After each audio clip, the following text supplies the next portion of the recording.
Hello everybody, it's Wyvern here with another Total War Warhammer 2 tier list. And this time around we will be doing the Vampire Coast based on some of the earlier comments. Just going through my list of people's requests. This was next on there, and yeah, Vampire Coast. A faction that, quite frankly, I'm not particularly fond of. I really don't like their playstyle, and the fact they're kind of limited in the ways you can play. But definitely very competitive, probably still top 3 faction, or a top 3 faction in the game at the moment.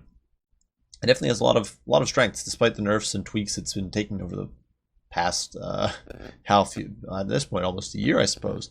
But regardless, diving in, first and foremost is of course the figurehead of the faction, and of course based on the fact that certain other vampire is almost always picked in multiplayer, you might not think this, but Luther Archon is in fact the figurehead of the faction, or he should be. And in my mind, he is somewhere between A and B tier for the faction. So Luther Archon, very solid lord. He's got some great buffs, or well, more specifically, great debuffs. He actually does have some buffs as well, but he's got a nice magic resist aura, which is really nifty, especially against some factions that tend to bring more magic damage output. Obviously, usually Luther's probably not going to be sitting in the front line with his troops, but if you do go with a more sort of with a budget Luther, you can definitely bring him with his magic aura, get benefits out of that. Magic resist aura, get benefits out of that. You can also cripple enemy wins magic regen, as well as just cripple enemy lords in general. He's got figure debuffs and that sort of thing, so he's very, very potent that way. Got a Terrorgeist mount, making him the only flying lord option for the Vampire Coast. And he can be firing his pistol, which debuffs enemies, reduces, I believe, their physical resist, as well as increasing miscast chance with every hit. So it's a pretty brutal weapon. And Luther's got it. The main problem with Luther is the fact that he requires a caster. And Vampire Coast casters are incredibly, and I mean incredibly, expensive. You've only got one caster hero option. It's the Vampire Captain that we have here, and it's a fairly vulnerable hero and a very expensive hero. So that is really the main downside. Honestly, Luther himself is a very solid combat and support lord. He's got a lot going for him. It's just that he isn't a caster. He's one of the only 2 lords for the Vampire Coast that is not a caster, and despite all of his strengths, despite his ability to troll and snipe enemy lords from safety on a Terrorgeist, or just be a budget option, being both a solid melee combatant as well as a sniper lord, he does suffer, in my opinion, from the fact that you have to bring a caster. And that's really the only reason I put him at A, leaning towards B tier. Next up, we do have Noctilus, and this guy, I think, still, despite all the nerfs, is still an S tier. Definitely head and shoulders in my mind, or well, maybe less so nowadays, but he's definitely much higher on the rankings than the other Vampire Coast lords. And the reason for that is that he's got a nice mixed lore. He's got extra wins of magic regen. He's got long range, or relatively long range summon at 150 meters. This is important for disrupting backlines. Claustra can kind of do this by summoning her damn knights, who of course are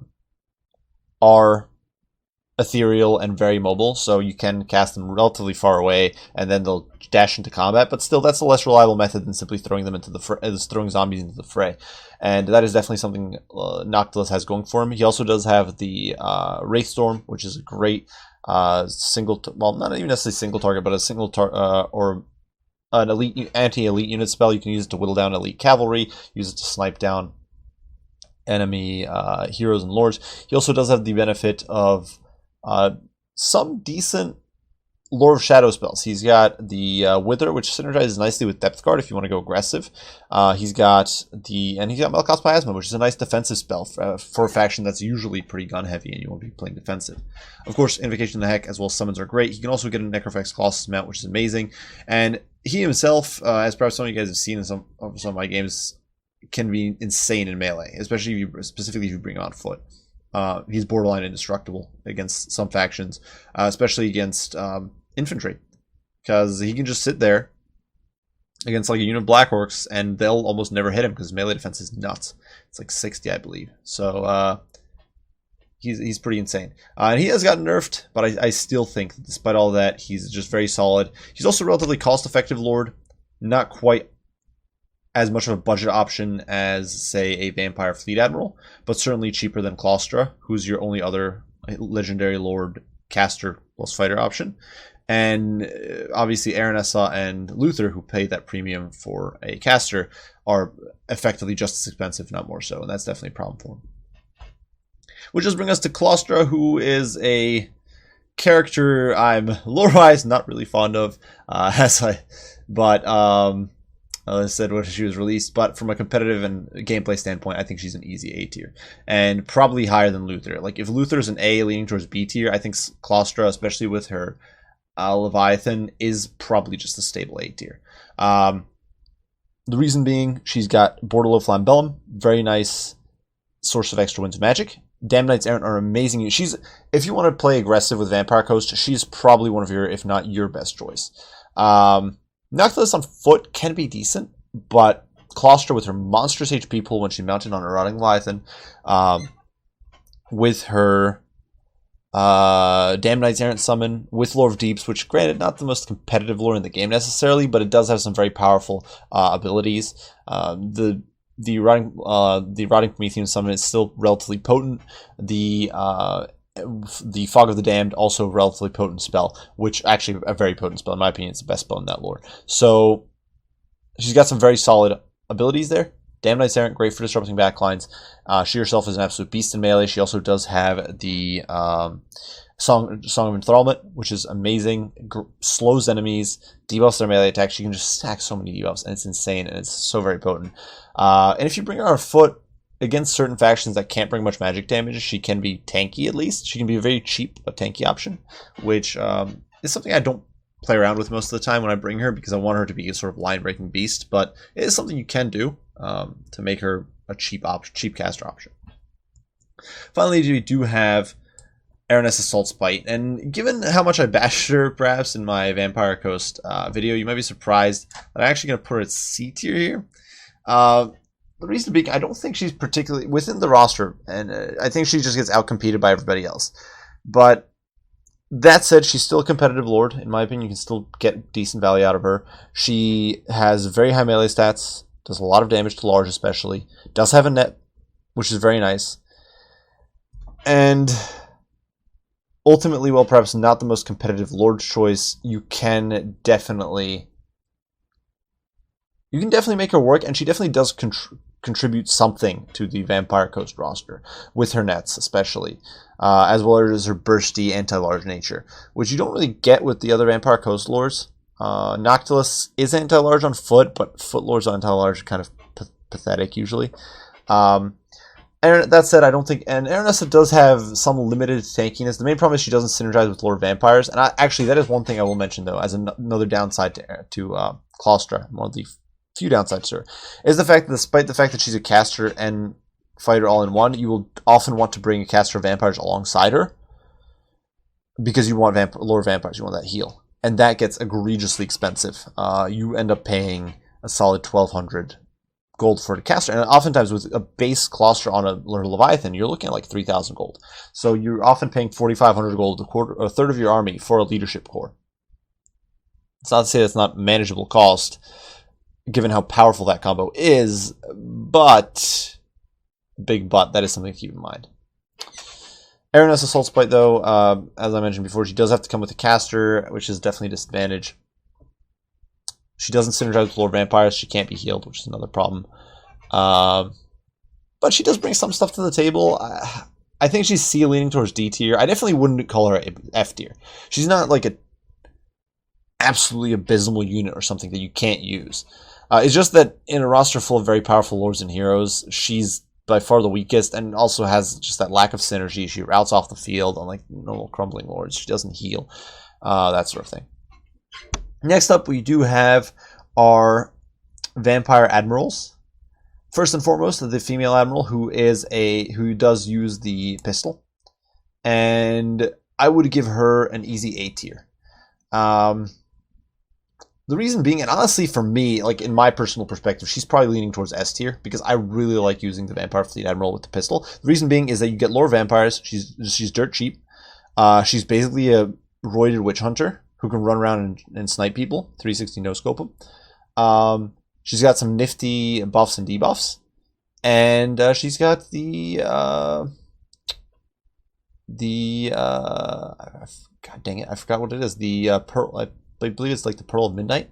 It's a great Winds of Magic region item, and it's one of those things that really makes the Vampire Fleet Admiral stand out, or the female one. The male one, I think, is a more of a B tier. I still prefer him to Aranessa. The reason being is that you can use him as an aggressive lord. He's got the Van Horseman Speculum, which is effectively similar to Helm of Discord. I don't think he's quite as good as Claustra for the line breaker pushing role, especially because you don't get a Leviathan mount. You're stuck on a Promethean. That's a big problem for both of the Admirals, really. Is their mount choices are trash.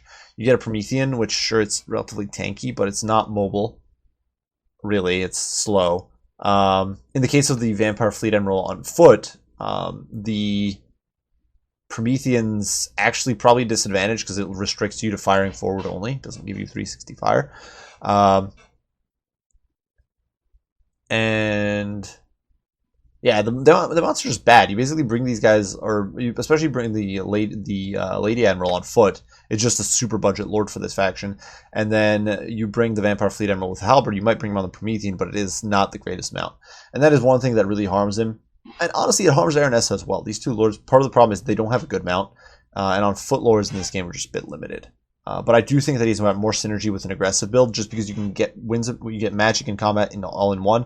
Plus, you do get that Van Horseman Speculum, which comboed with Morngul Haunters, Leviathans, Prometheans, or Depth Guard is insane. It can be very, very potent. So that's why he makes a B tier. And in general, from like a sort of slower pushing or less blitzy sort of style, or just a general, even more defensive play style, I just find the Vampire Fleet Admiral with pistol to be more of an A towards S tier. She's just very good, very cheap, cheerful, gives you nice Winds of Magic. Which does take us on to heroes, and this is a bit iffy. Definitely some of these heroes are very powerful, some of them less so. I think the main problem, so the Vampire, the Gunnery White, is definitely strong. It's a very powerful hero. The problem is that it is a relatively flimsy hero. I do think he deserves an A tier, because especially if you put him on a Rising Promethean, it's relatively tanky. You can definitely whittle enemy cavalry down with him, and the buffs he provides to your artillery are very, very strong. Honestly, much better than any other engineer unit. That said, it is expensive. One of the big problems with Vampire Coast is that you end up coughing up a lot of money, oftentimes, for your hero core. And this, on one hand, it can be very strong, having this powerful death ball. At the same time, it does mean that you often have less money to spend on an army. And that is definitely a disadvantage with the Gunnery White. It's still an expensive hero, relatively speaking. Also has some crappy items.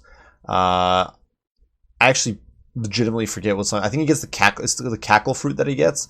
And he's got like these explosions that don't do anything, essentially. You never bring him for it. You basically strip him off him just to get him cheaper. Because the main reason you bring the Gunnery White is just to get those range buffs on your troops and for his own damage output against specific targets. You don't really bring him for those alternate abilities. So that's just, in my opinion, a bit of a weakness there. But still a very competitive hero choice. And yeah, that's my take on him. Next up, we do have the Morngul Haunter. And this guy is, in my opinion, probably also an A tier, leaning towards S. You know, I'm actually going to put him in S, because I feel like if you're going for an aggressive build, this guy's almost a must take. Frostbite, or sorry, Chilling Aura, being able to slow enemies is a very, very valuable to prevent them from escaping. He brings terror to the field. He's got Stalk. He's relatively tanky to range fire because he does have a good chunk of missile resist. A very high AP values. Hunger, so he can heal. Passable melee stats. Stalk, Vanguard. Just all in all, the Morngul Hunter is a very powerful unit. If you're doing an aggressive build, you're probably bringing a Morngul Hunter. Any other character, even your lords here, like if you're doing an aggressive build, you might bring Noctilus, you might bring Aranessa, you might bring a Vampire Fleet Admiral with a halberd. You might even bring some of these others. Like, I've oftentimes brought a Vampire Fleet Admiral with pistol. You've got a lot of lord choices to go aggro, but you're almost always going to see a Mortal Hunter there. Then we do have the Vampire Fleet Captain, and this one is difficult. On pure merit, I'd actually rate this hero incredibly badly. I'd put this hero somewhere around like C tier. The problem is that on this roster, it is your mandatory caster, so I will give it a B because there's no other alternatives in your hero caster slot. But honestly, I really don't like the Vampire Count or the Vampire Captain hero. Incredibly expensive. Combat stats are decent, but you don't have a good mount to exploit those combat stats. And on foot, obviously, combat stats are almost irrelevant because you're just going to get cycle charged and sniped. The survivability is not really that good because your melee defense isn't that high and your armor is actually terrible. I think it's like 30 armor on these guys. Which, unlike the vampire heroes for the vampire counts, who they've got 90, I believe, off the top of my head. And I apologize if I'm wrong there, but I believe it's 90. Maybe it's 95 because I know they got buffs in the recent patch. But the lady vampires for the counts, they were much tankier because they do have that armor, and they also do have their massive self heal. They've got an ability that they can pop that heals them. The vampire fleet captain doesn't have that. She's got no armor. She's got no melee defense. The melee defense like in the 30s, I think 35, and not the greatest mounts. If to get an armor, you have to put on a Promethean, which is just a lackluster mount. You pay 400 for a mount that's slow. For a mount that does not have particularly good mass. Sure, it has AP, but when push comes to shove, it's just not that great of a mount. So, honestly, if it was on pure merit alone, this character would be land. And you don't have like great ones of magic or anything. This character, in my mind, is like a C tier probably for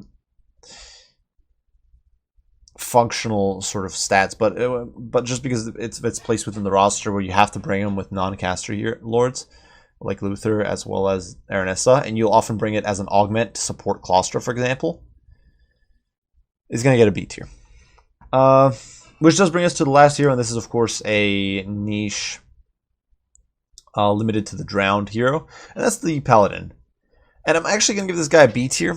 Now, granted, he's a bit predictable because you take the drowned, and like, why are you taking the drowned besides to get a drowned Paladin? You're giving up Noctilus, you're giving up a lot of your other lord options. So why the hell would you take the faction besides to take a damn Paladin? Or I guess if you like the color scheme, but I don't think the color scheme is that cool. But either way, besides dwelling on color schemes, the Paladin is actually not a bad hero. Definitely, he's unlike. Honestly, besides the Banshee, I actually think the Dan Paladin is the best ethereal hero in the game. Trying to think if there's someone I'm missing. Definitely better than the Green Knight. Definitely better than the Definitely better than the dwarf heroes. And here's my logic here. Here's my reasoning. Put him on a horse. He's incredibly mobile. You can strip him down. He's 1100 gold. Granted, he's got no AP, he's got no armor, but he is an ethereal unit. So for a lot of factions that don't have access to great magic damage output, he is a beast to kill. And he only costs 1100. Unlike the Green Knight, who costs 2000 and can get swarmed and deleted. This guy is relatively cheap. One of the cool things I found is that you can catch your opponent by surprise with like these super aggressive builds. You go aggressive with Vampire Coast, you throw in a Paladin or something with say Scurvy Dogs, and you get in. You get on your opponent's backline, and you can snowball, get a fear effect, of course, because you're undead, and then you get terror kicking in from the Paladin, and you can quickly route an enemy unit off, which is just awesome. He also does have an item that reduces enemy armor by 5. I believe it's the Glittering Scales. Definitely very solid. And he's just cheap at 1100. I could easily see. I actually find him useful for myself when I'm doing aggressive builds. From a defensive standpoint, not really probably the hero you want to bring, but still, I actually think he's a solid hero. It's more that he's just limited to one faction, a bit predictable, and those are just weaknesses and he's ethereal, which makes him relatively easy to kill if your opponent does have the tools to crack him. But still, against a faction like, say, Skaven, for example, if you want to go aggressive, you can swarm him, throw in a few Paladins, and you can really crack them over the head. Which does bring us on to Infantry. And we've got quite a lot to choose from now. I just got to find the correct ones here, because they all look the same. They're all zombies. But normal zombie pirate deckhand mob. These guys, in my opinion, are probably S tier. for this faction. So, weirdly enough, these guys don't have the greatest stats. They compared to, say, Vampire Skeletons, they don't have much going for them. But they've got one big winning factor, and that's the fact they've got a huge HP. Well, I guess a few winning factors, but the main thing here is that they've got huge HP pool. They've got a lot of models, and they can just block up your opponent. They cost 300 gold, and they take forever to get rid of. They are a pain in the rear for every faction, essentially, to cleave through. And because of how effectively you can just spread these guys out, have a bunch of them, plus Vampire Polearms, who we'll get to in just a second, or the Zombie Deckhand Polearms, which we'll get to in just a second, are also very powerful. You can have an incredibly cheap, chaff-heavy front line, gun everything down with mass fire, or knock it out one by one with monsters. And these guys are just a pain in the rear, mucking your opponent up, buying you time. Such a pain in the rear. And the fact that you have to essentially bring lots of chaff to swarm either around these guys or bust through them on a front-wide level can often make your army vulnerable to more elite plays with units like Claustra, with big units like Terrorgeists and Mourngulls and units like that. And that is definitely a very big strength for these guys. Next up, we do have the Polearms, and these guys are also making S tier, and these guys are just nuts. 2 units in S tier, both chaff units. They're just so very powerful. Oftentimes you'll bring both of them, depending on just how much money you've got left over. These got AP. They only cost 400 gold. They've got anti-large. Like, sure, they're not. None of these units are going to beat down enemy infantry most of the time, but the amount of HP, the amount of fodder they put in your opponent's path, and they just hold for ages is insane. And it's why these guys make an easy S tier. This is like the bread and butter of the Vampire Ghost roster, these 2 units, and the handgun brethren. Going on with the infantry, we do have Sirens. Now these guys, stable B to A tier. Honestly, they're not a bad unit. They're actually, as far as ethereal units go, definitely on the upper end of things. They do have relatively high melee defense, pretty bad melee attack. I'm only 23, but melee defense is 32. Same HP pool as Carrates, and I don't believe they splash, but they do have an ability where they debuff enemy attack by 9. This makes them incredibly tanky against a lot of enemy infantry, even infantry that has magic damage. And they also do have the and it also means that they do synergize nicely with some other Vampire Coast units. Like if you go with a monster heavy build, the fact that you're debuffing enemy melee attack by 9 is nice. You can also stack it with the Dan Paladins, get minus 14 melee attack. You can stack that with Claustra. There's just so many melee attack debuffs you can stack. Or with a Vampire Fleet Captain, you can stack it with the Taunt or Hornswaggle on Luther, stuff like that. There's so many buffs and debuffs, or debuffs you can stack with Vampire Coast. It's just insane. But Sirens, easy B tier, probably leaning towards A. I know some players use them very heavily, and most likely would put them at A, perhaps even S tier. But for me, I view them as a B, just because I do think they're a little unreliable. There's quite a few matchups where I don't think they're great, because I do think they're kind of anticipated most of the time. But still, just a very, honestly, great unit. Just probably a B to A tier. It's kind of sad. Like I honestly think that like most of the units here are pretty solid, and there's the Vampire Fleet Captain who just doesn't feel like he belongs here. I'd honestly put him at, despite his mandatoriness, I'm putting him at C tier. Going on with our infantry, there's a huge jump in cost to the Depth Guard. These guys, as much as I like using them for fun, I have a lot of fun with these guys. I'm gonna put them C.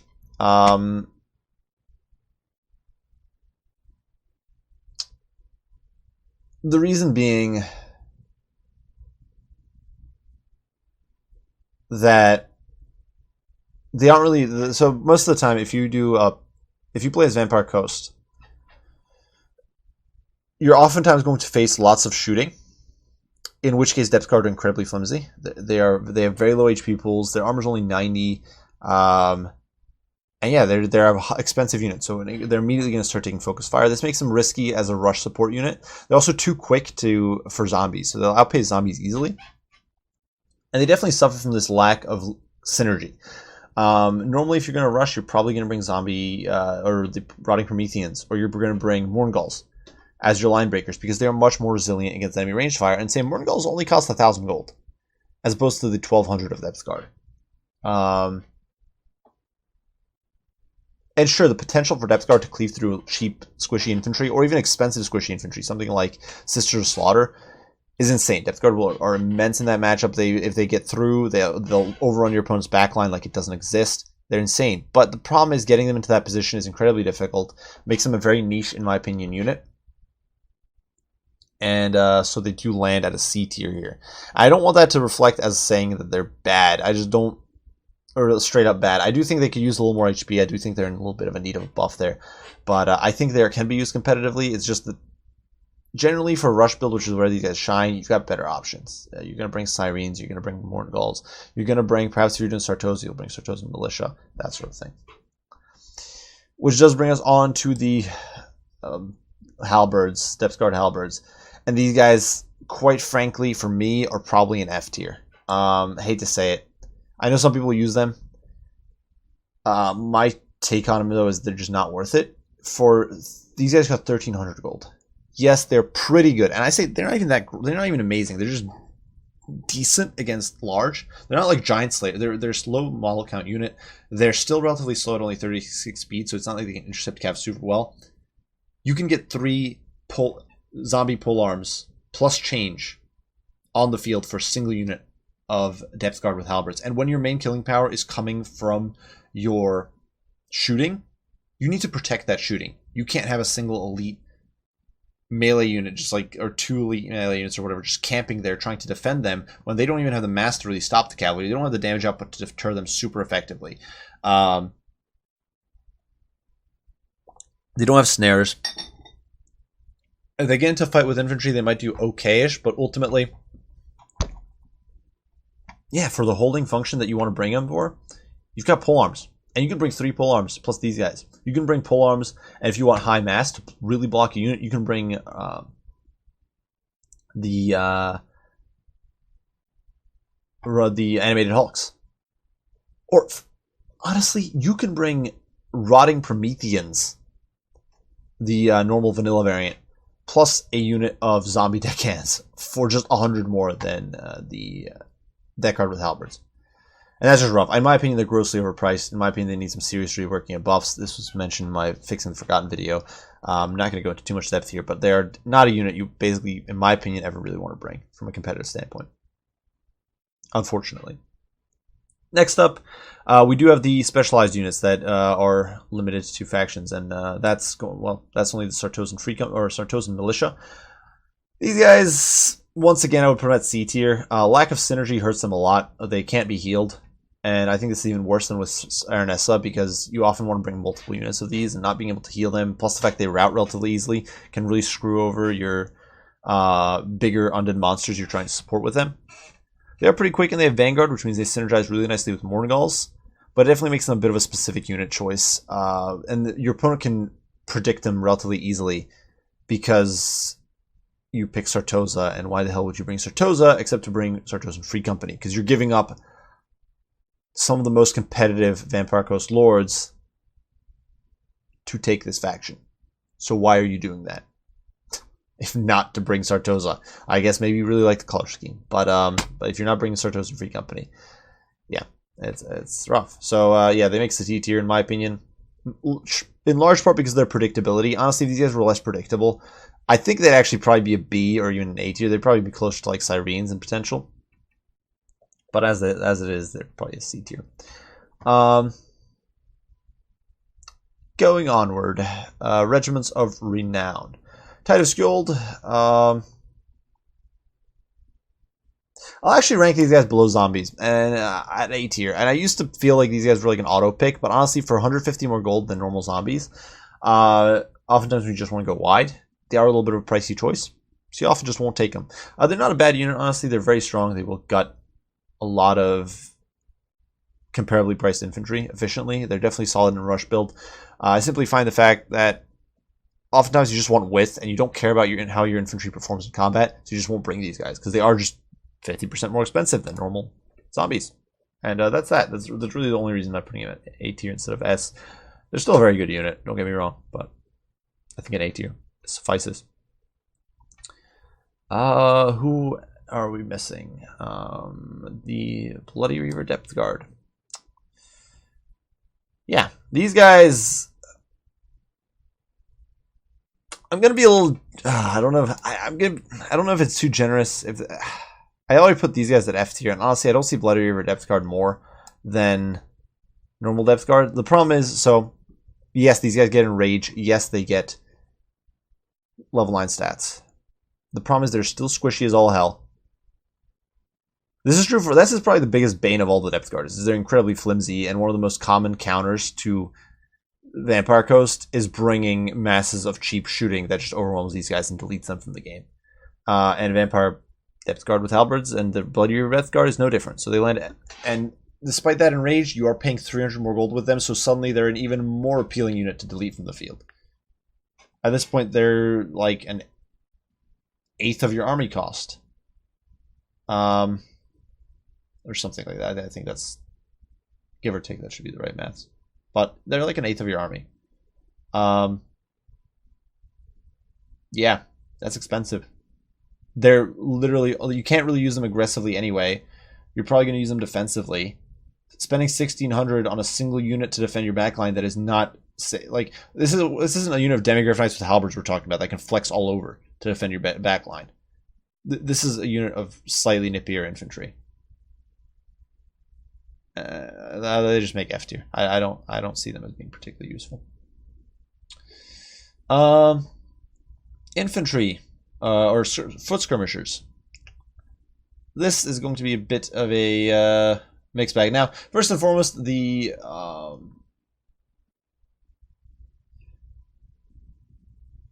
normal deckhand gunnery mob. These guys, I know there's people who are already probably screaming, these guys belong in S tier.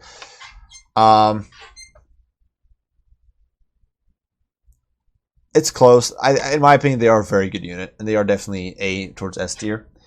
But when I compare them to zombie gunnery mobs with handguns, who are very decisively in S tier, if there was an S plus tier, these guys might even be there. I struggle to put the gunnery mob with pistols at S tier. And I still think they're a very good unit. These guys can shoot on the move. They've got lots of non-AP damage. They're dirt cheap.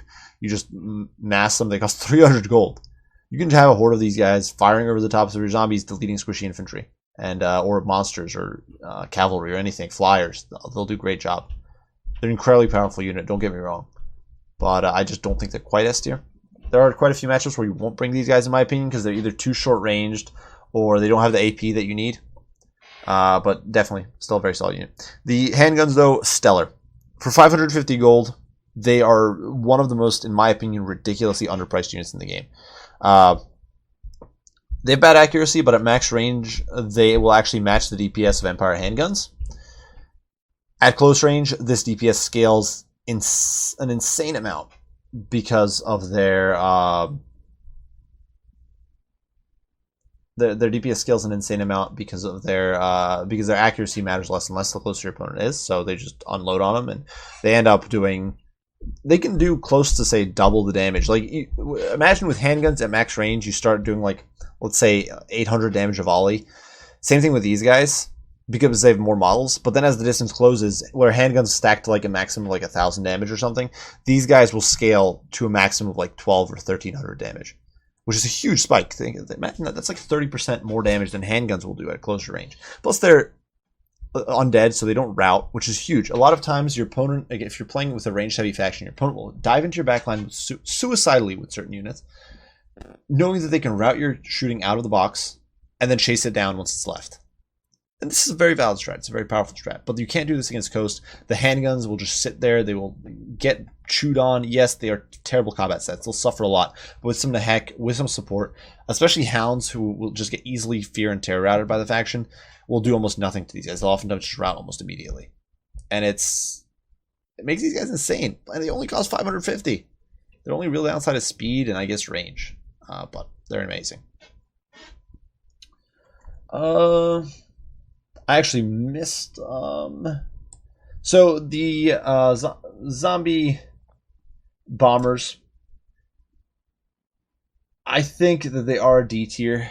You can make them work. They do have a slight niche at killing blobs of squishy infantry. The problem is you're kind of gambling on your opponent blobbing. They're incredibly susceptible to mid-range shooting. And unlike, say, pistols, these guys don't have staying power against big monsters or honestly cavalry or anything really. Like pistols at least have some staying power against, say, light cav. And monsters will wreck, squishy monsters. These guys don't do anything to anything that's not infantry. And specifically squishy infantry at that. This makes them incredibly niche. As I discussed before, I think they might need to be a hybrid unit or something.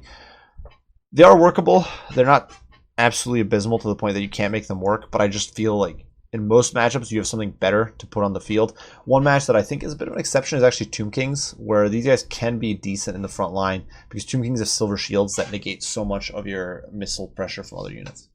But otherwise, I think these guys are D tier.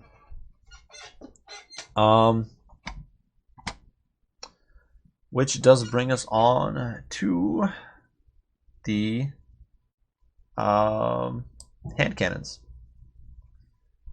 These guys are going to land C tier despite their insane potential. Now, these guys, if you're fighting an opponent who brings big monsters or big flyers, these guys can essentially be troll armor torpedoes. They at 600 gold.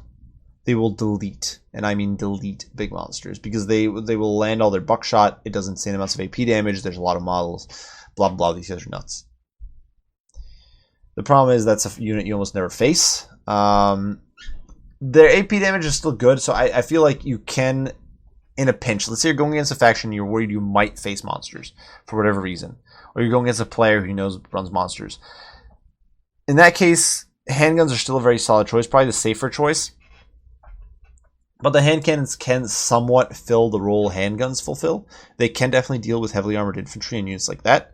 And they will do a better job against enemy monsters. The big problem is they have no range, so they're very susceptible to getting rushed. They're very susceptible to enemy skirmishers. And that is why they land C tier, probably landing towards, I think about probably more towards D tier, though definitely I would put them above the bombardiers. But I think these guys CD, whereas these guys are like a straight D. Which brings us to the deck gunners. These guys I would put at a more legitimate C tier. Niche, but they do outrange most enemy missile units.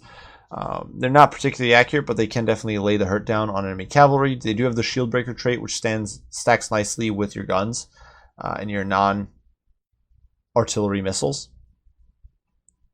Ultimately, though, I do think they are a bit expensive. On the expensive side, they are very flimsy because they just don't have a lot of HP per unit. And unlike, say, Jezzails, they don't have armor or shields. So they're very, very squishy. And they only have 245 range. So this makes them pretty...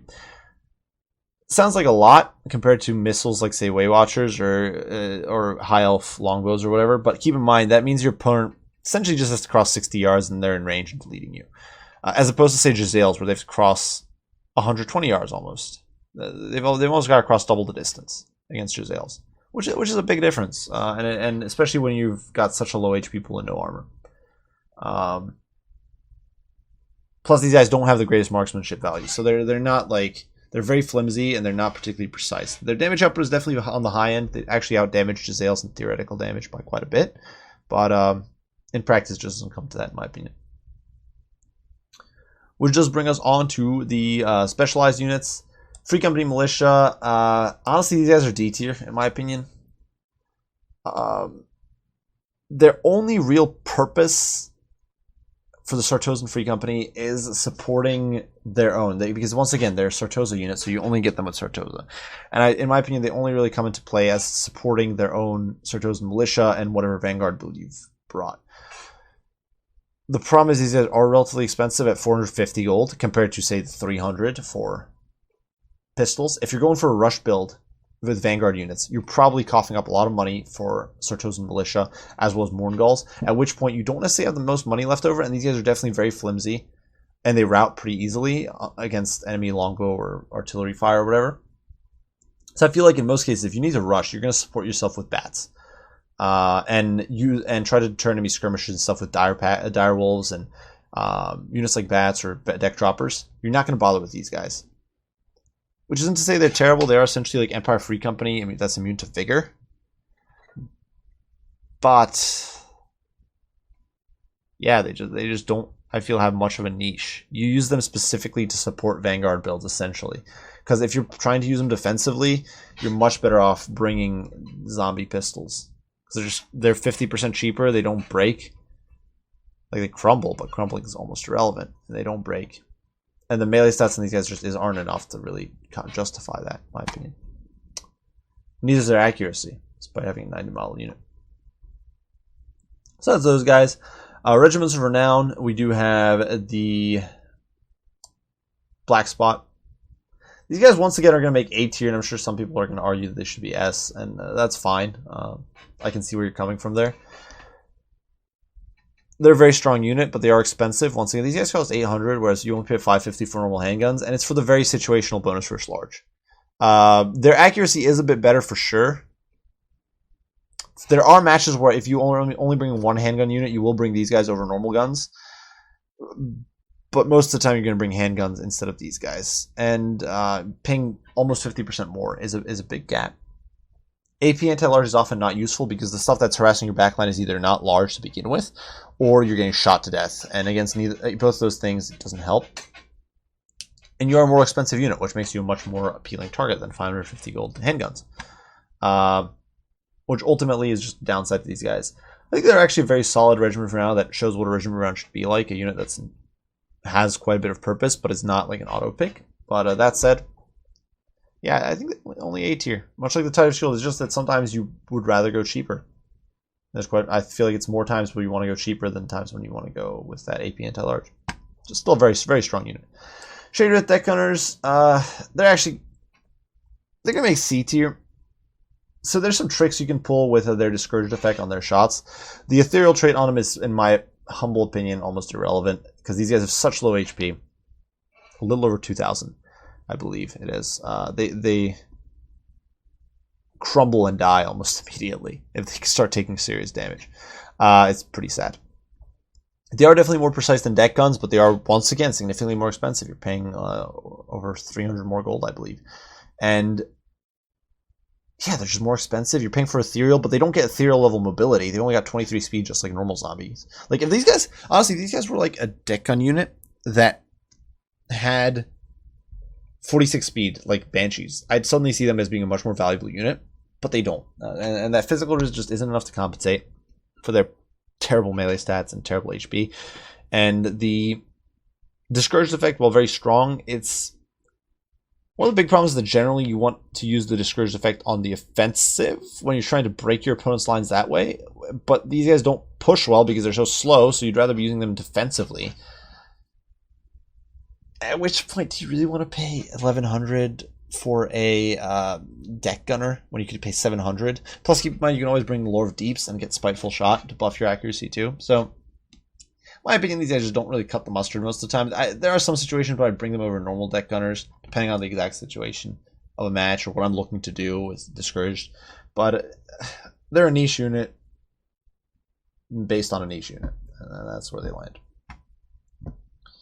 And that, I believe, is it for our shooting, which does bring us on to our monsters.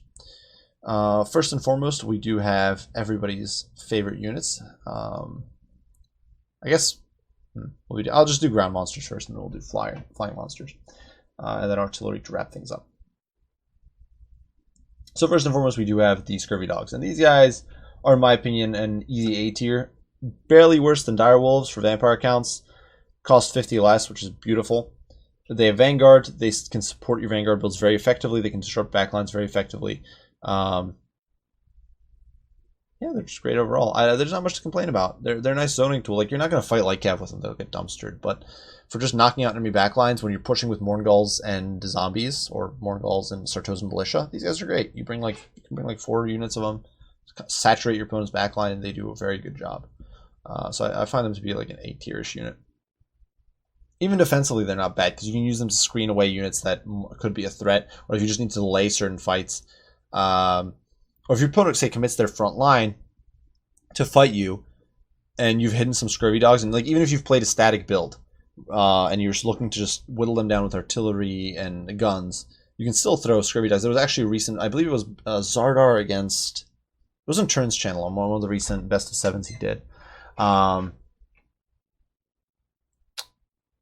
believe it was a replay with Zardar, and I forget who else was there. Or it was actually just a live game. It was Zardar, and who was he against? I forget. Either way, he did run Direwolves on a defensive build, and they did really well. Or not Direwolves, the Scurvy Dogs, and they did really well. And I think that just shows how flexible they can be. Next up, we've got something that's quite a different direction, and that's the Bloated Corpse. I hate to say this guy's F tier. Like, the potential damage for the Bloated Corpse, yeah, is very high. If it gets a nice connection on a blob of infantry, on cavalry, on well, that's about it. But if he gets a nice connection on those units, it will do insane damage. For a 500 gold unit, you can delete like half a unit of Black Orcs or like an entire unit of a lot of squishy infantry. That's especially if they're in a tight box. Problem is that in practice, your opponent's just going to intercept you with the hero, snipe you with shooting, and any contact. Or hell, you clip a unit. Let's say you're trying to push into a good position. So the thing is, the Bloated Corpse is friendly fire. So a lot of times you want to skirt around the edge of a unit, get a flank. You get unlucky, and your opponent has like one model of a unit detached, and the Bloated Corpse clips it.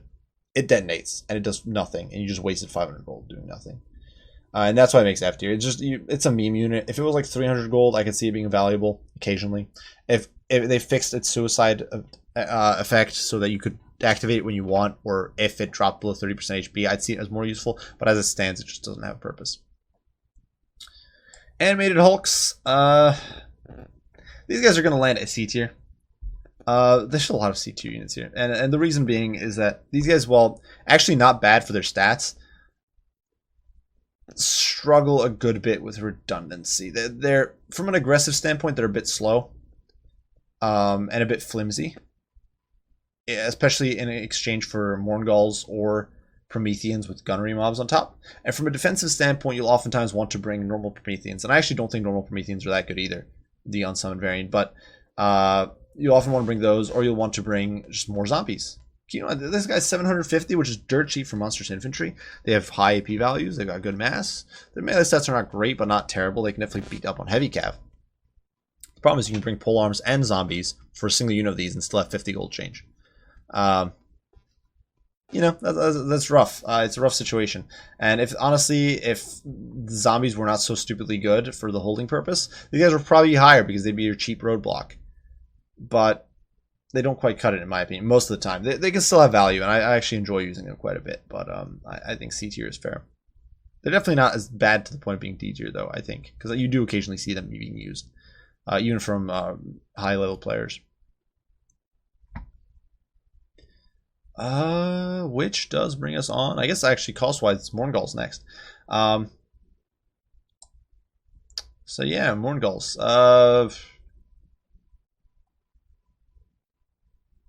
A or S tier? That's the real question here. Morngulls are insanely good. I'm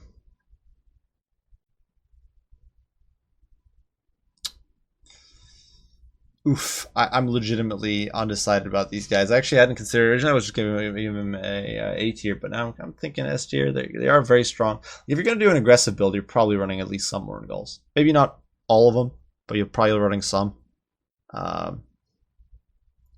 Like there's a lot of different infantry combos you can do for aggressive builds. You can run Banshees, you can run Depth Guard, you can run Zombies, you can run Sertos and Militia, you can run some sort of mix of these. But Morngulls are going to be a constant in those builds. Then again, I didn't give the Scurvy Dogs. No, I'll give an S. I'll give an S. They're very strong unit. Oh, which does get us for normal rotting Prometheans, and I know there's going to be some disagreement about this, but in my opinion, they're B leaning towards C tier. They might even be C tier. They're okay defensively, but they're very expensive for that defense. Once again, you can pay for 2 halberds and a melee zombie, or three normal zombies and 200 gold spare change, or whatever combo you want, or hell, 2 zombies and a gunnery and a handgun mob for these guys. So from a defensive purpose, that kind of sucks. And then from an offensive purpose, they are a bit slow and their damage output is not that good. Like they are tanky, but compared to the either Morngulls or actually the gunnery variant, these guys are not very, in my opinion, that good. I actually think gunnery variant is significantly better, and probably makes an A tier. These guys are probably low B, aiming towards C, and these guys are like a solid A. And the reason Gunnery Mob the Promethean Gunnery Mob makes the cake here is because they actually have very solid combat performance, and the reason for that is because they've got those guns on top. These augment their damage output in melee by a lot. It means that they can tear through enemy cav pretty effectively, whereas like normal Prometheans will take forever to cleave through anything because their offensive stats are bad. Yes, you pay more for them. Yes, they're more expensive, but ultimately, if you just want to cleave through a line, I think these guys are better, and they're tankier than Morgulls. So they're like, they have a niche where you won't necessarily bring Morgul, you'll bring these guys. And then we do have our, or I guess we could, well. Yeah, we'll touch on big single entities while we're at it. First and foremost, the Necro Vex Colossus. This one used to be probably an S tier. Right now, it is a bit of a pricier unit. Still very potent. Still can do a lot of deletion. I would put it up to A tier. Perhaps leaning even towards B tier at this point. It's a very susceptible unit to enemy missile pressure, but it is very tanky. It's in melee, it's resistant in large part because it gets the zombie summon in an area around it, and it can, in a pinch, it can perform in melee. At range, it can devastate formations, especially cavalry or infantry, with its scatter shot. But it can even do a lot of damage to single entities. Just a very versatile unit that can take on basically all comers, and this is why it makes an A tier. It's a nice unit for 1900, but it's not the busted tier that it was.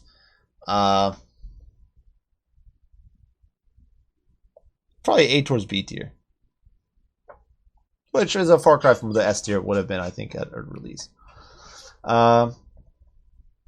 Next up, we do have the Rotting Leviathan.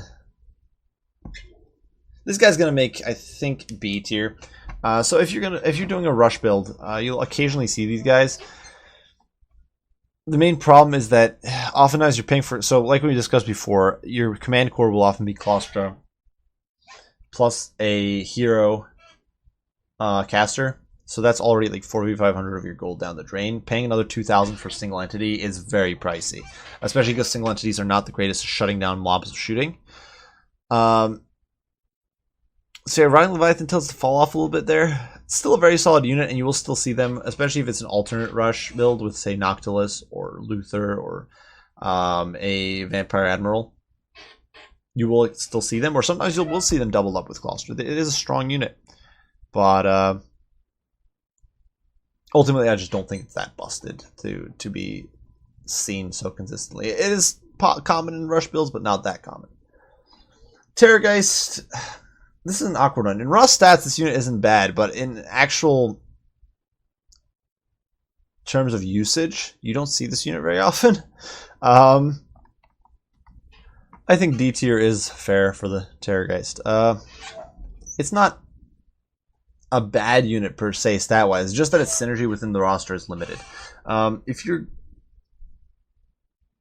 gonna play aggressive, so it's a bit of a complicated issue, and like going into huge amounts of depth here is not really what I want to do. But if you're gonna go aggressive with Vampire Coast, air spam is very difficult to pull off because your infantry line is so slow. You don't.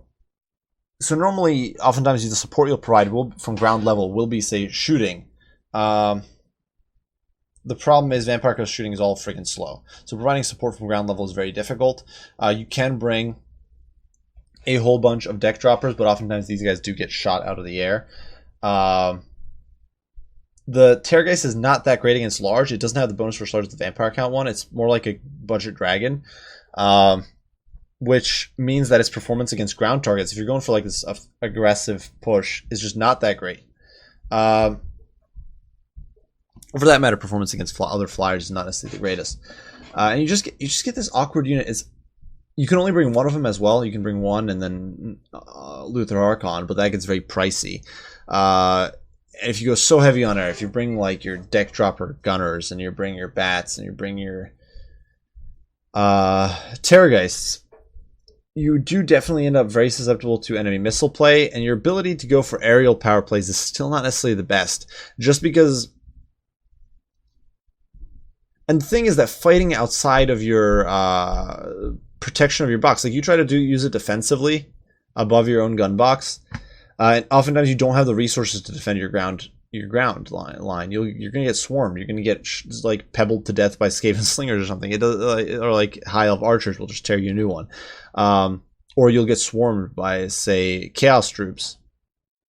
And at the same time, if you do try to, and if your opponent does contest the skies, you'll oftentimes, well, the thing is, you'll still find yourself oftentimes unable to defend because you don't have the meat up in this. You don't have the meat down on the ground to protect all your shooting. Now you can't support your fly. Now your opponent can much more easily compromise your backline, which now means your flyers are unsupported, and that makes life difficult.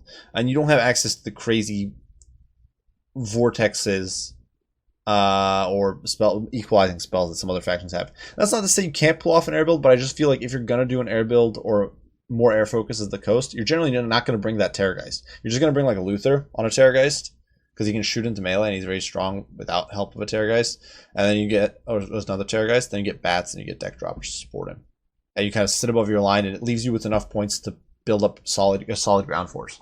Well, that's just my 2 cents. And if anybody's had a great success with the Terrorgeist, if they find that like it's a staple of air builds, I'd honestly love to hear about it, because it's something I've experimented with, some success, but like I always feel like it's not a unit I should have brought. I feel like it's a unit I wasted my efforts with. And I could be wrong. Maybe it's... I'd legitimately like to hear about it. You guys' experience there. And I said I'd do flyers separately, so I lied. Now you guys have it live on video. I'm a liar. I'm a fraud. So screw it, because we're already doing melee stuff. Let's do bats. Bats are also going to land in A tier. Decent for protecting your gunnery, your deck dropper guns. Or deck droppers with handguns. Decent for disruption. Personally, I prefer Scurvy Dogs, but that largely comes down to my playstyle. They are definitely cheaper than those. Good for supporting Luther in the air just by swarming an enemy and making it harder for them to target Luther specifically. And like I said, you can buy your time for handguns to do work. Synergize with most builds, honestly, and or can synergize with most builds. So I think they're an A tier, much in the same way that Scurvy Dogs are. This just brings us on to Regiments of Renown. First and foremost, Night Terrors, and these guys are honestly probably in, I don't know if A or B tier. I'll give them A. You definitely don't bring them every time you bring Morningals. Another Regiment of Renown that like just doesn't quite make that. You know, as much as I hate the way certain units in the Vampire Chaos roster are definitely a bit overtuned, I do think I like the way that some of the Regiments of Renown are like, it feels that they're the way the Regiments of Renown should be. They're niche units. And so Night Terrors, they bring terrors to the field. They do a lot more damage than normal Morngulls, which is insane. Morngulls are already crazy good in offense. But they have Rampage, and this makes them much flimsier in some ways.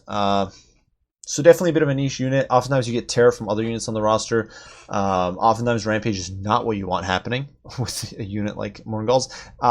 One of the big problems as well is like, so oftentimes you'll do an aggressive push, and you'll have like a horde of Morngulls stacked on zombies, right? And now your zombies get crumped. Okay, so your Morngulls, maybe you're fighting more elite infantry, and your Morngulls did a lot of damage, but now your zombie support is gone.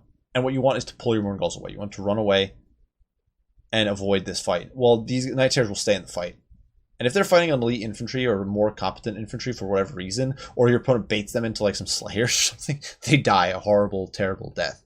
And there's nothing you can do about that, really. You can try to heal them, but it's not like you have rampage breaking abilities as this faction. So it definitely makes them a bit situational, and they're like a one-shot wonder in some ways. Next Regiment Renown, definitely an S tier in my mind, is the Regiment Renown Crabs. The Lamprey's Revenge, easy S tier in my opinion. If you're gonna bring deck gun or the hand cannon crabs, you're gonna bring the Lamprey's Revenge, and they've got regen, they've got top tier stats. That's all that you really need to know. Like, they'll melt most units in melee just because those hand cannons provide so much damage output, and they're such a strong anchor. Like, you combo them with Claustra and a Vampire of or vampire lore vampires, excuse me. Maybe some Morngul Haunters. You have a disgusting death ball that can like rampage through everything, and it's insane. It's very expensive, but they are stupidly good aggro unit, and not a bad anchor either. They're very expensive, and I actually railed about the Bloody Reaver Depth Guard being so expensive, and these guys cost the same. The fact that they've got high mass and they do have that consistent damage output and the consistent performance against a lot of targets puts them, in my mind, up to a much better position and gives them much more versatility. And finally, we do have the Gallows Giant, and honestly, this guy's probably a C tier. Like, he can do a lot of damage, but ultimately suffers the big disadvantage, which has been exacerbated now that Invocation of Attack got nerfed. It now suffers a lot from the fact that it needs to be in close quarters to really be doing its damage. And the vast majority of factions will bring some sort of missile play, and the Necro Vex Colossus are incredibly susceptible to missile play. It makes life very miserable for them. Like, doesn't matter how cheap or crappy that shooting is. Like, if it's a Goblin firing line, it will eventually level something like a Gallows Giant.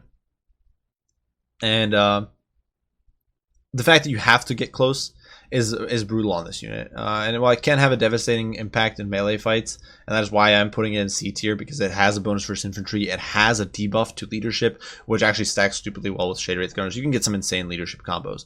Like, if you do some crazy Gloucester build with like Fog of the Damned, Shade Wraith Gunners, or actually even Noctilus with Withering, but Shade Wraith Gunners, these guys, you give so much leadership debuffs. You can nuke an opponent's leadership and rout them. It's nuts. But the unit is just so susceptible to shooting that I don't see it being above C tier. Which does pull us into the flying missiles. First and foremost, we do have our pistols. These guys, in my opinion, probably another C tier, and I'm sure people are like, why the hell do you keep putting crap in C tier? They're not bad enough to be D tier, in my opinion. At the same time, they're not good enough to like be B or A tier.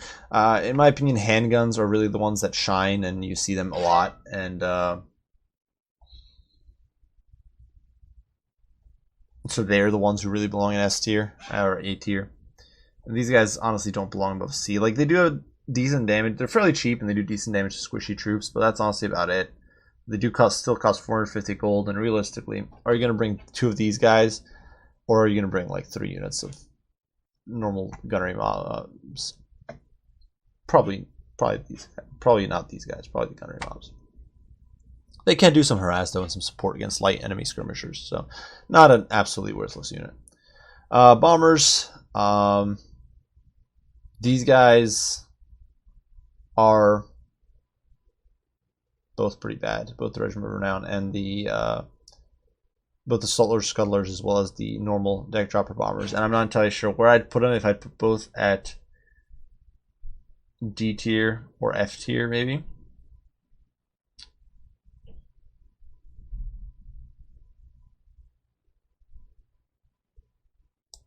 I think we'll put the normal ones at F tier, because I legitimately think it's a horrible unit. If you want to cleave through chaff, you've got far better options across the board for this faction.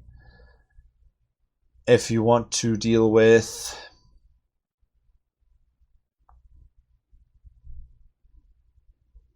that's it. That's all these guys do, is they kill chaff, and not particularly well, so they're F tier. Saltlers, Scuttlers, I'm going to give it D tier because they have some limited synergy with Depth Guard. Not a lot, and this is being very generous. Honestly, I would rate them at D, leaning towards F. Given how generous this is, I'd almost say I should maybe give like the Bloody Reaver Depth Guard a D tier. That said, this unit is pretty freaking abysmal. It's just the only saving grace of it is that it has armor sundering, so it synergizes well with Depth Guard if you're doing a Depth Guard rush. But a C tier unit, paying gold what is it? I believe they're 900 gold. They do have AP damage, but it's so little damage that it's almost irrelevant. And paying that to make a C tier unit more effective is just such a waste of resources. I'm sorry. These guys are definitely D, leaning towards F tier, and I'm being incredibly generous putting them at D tier. The only reason I do that is because I think they're more valuable than the normal variant. And I guess I'm doing the same thing because of the Bloody Reaver Depth Guard. They are more valuable than the bottom variant, but it's just so, like, all these units are so bad. Like, these two and these units are just so abysmal that, yeah, I don't know. It's honestly kind of unfair because these units, while not great, are much more competitive. Maybe I need like a new tier, add an E tier. Because I'm legitimately torn. I feel like both of these guys should be F tier because they're just so bad. But yeah, screw it. I'll give them both F tier. I think they're freaking abysmal. Because I don't like having these poor guys like bullied. Because these aren't bad units necessarily. Just have a bit of a rough spot on the roster. Or these are just legitimately pretty bad units. And then finally handguns. And these guys are A, leaning towards S tier, or maybe S leaning towards A tier. It's tough. Before these last two patches where they got nerfed into Oblivion, they were, or not even into Oblivion, they got nerfed. They were definitely an easy S tier. Now they're going to be an S leaning towards A tier. Reason being is that they've got great AP DPS. They're very safe to use. Relatively reliable damage output. Like, they're not super accurate, but they are accurate enough to get work done. Once again, very safe. They only cost 700 gold. They have good amounts of damage potential. If I remember correctly, they have better damage potential than the Raven Heralds for the Dark Elves. And sure, they're not as mobile as the Raven Heralds, so they're definitely harder to defend. But for a faction that has so much cheap firepower on the ground usually, or can bring bats to disrupt the enemy in the air, they can usually hold up pretty well. And that does bring us to artillery. And first and foremost, the dirt cheap mortar. Definitely, I'll give this guy a B tier. I actually do like the mortar. I think it actually, and I'll give the Carronade a B tier too. They're not like top tier artillery pieces by any stretch of the imagination, but as Vampire Coast, you don't have too many options. You definitely have better aggro options than dwarves, but a lot of the time you want your opponent to come to you, and a lot of times you struggle to engage longer range enemy shooting. Like if your opponent brings high elves and they bring a bunch of archers, or they're wood elves and they bring deep wood scouts, or even empire with lots of crossbows, it can often be very difficult to really get an angle on your opponent with your shooting. And deck gunners are not really the most reliable. They're not really accurate enough, and their shots are often just wasted. And plus, they often, like I said, it's only 60 meters your opponent has to close. You'll often lose these guys before they get much value. So the mortar having 380 range in that situation is very nice. The Carronade having 440, once again, very, very nifty. Carronade can't really outduel enemy artillery, which is definitely a weakness, but it is great at deleting enemy cavalry at range, and can apply some pressure to single entities. Mortar can apply that pressure to blobs. Both, it's just decent units. They're cheaper than their Empire equivalent, so you can chevron them up a little bit to get more value as well. And they do get more damage early on because they do have the extra powder ability. Finally, the Queen Bess, and this is a unit that, as I mentioned in my video, Fixing the Forgotten Day, is most crippled by its HP pool. Insanely tanky against melee attacks, pure trash against missiles. Like, if your opponent has Fireball, this unit is, like, unless it's a map that has some really weird terrain. If your opponent has the potential to bring Fireball, this unit is a horrible choice. Straight up. If they have Amber Spear, this unit is a horrible risk. Like, already you're basically discounting almost every faction. And that's why Queen Bess line's D tier. Because if your opponent considers the possibility that you brought Queen Bess at all, almost every faction has a unit that will delete Queen Bess very, very quickly. And otherwise, a lot of times Queen Bess does not have the targets to be valuable. She's decent against Cav, very effective against infantry. But that's kind of it. It's like an overpriced hell cannon in some ways. Which isn't to say she's bad. Like, if she hits like a truck. But paying that much for the Queen Bess while being at so much risk for counter sniping, whether by artillery or by an arrow of Kurnus or by an Amber Spear or a Fireball or whatever, is just unacceptable in my opinion, in the vast majority of cases. I will give it a D tier because there are niche situations where it can perform, and and it's actually, I believe, been used in by pretty good players as well to good effect. It's just that the conditions needed for this unit to shine are very, very specific, and it screws it over a lot. If its HP pool was 3,000 for the crew, 3,000 for the gun instead of, or like 4,000 for crew, 3,000 for gun instead of what I think is 5,500 for the crew and 1,600 for the gun right now, this unit would immediately jump, in my opinion, in quality. I'd easily bump it up to C tier right away. But as it stands now, I think it's D. Regardless, that is it for Vampire Coast. I do hope you guys enjoyed the video. Hope you found it entertaining and fun. If you did, be sure to leave a like, subscribe, and share. If you have any of your comments, critiques, questions, your own input, as usual, I'd love to hear it. Obviously, my tier list is not the end-all be-all. It's simply my opinion on and I do try to take input or observations made by other players, but it is ultimately largely skewed by my own biases and my own take on things. So if you guys have your own thoughts, opinions, be sure to share them. Honestly, a lot of times I've seen some of your guys' comments, and then I try them out, and I find, hey, I was wrong about something, or there's some cool combo that I didn't think of before, and it's always fun to learn. Always nice to figure out what other people do. And so yeah, hope you guys enjoyed. Leave your comments down below, and I will see you all in the next one. Bye for now.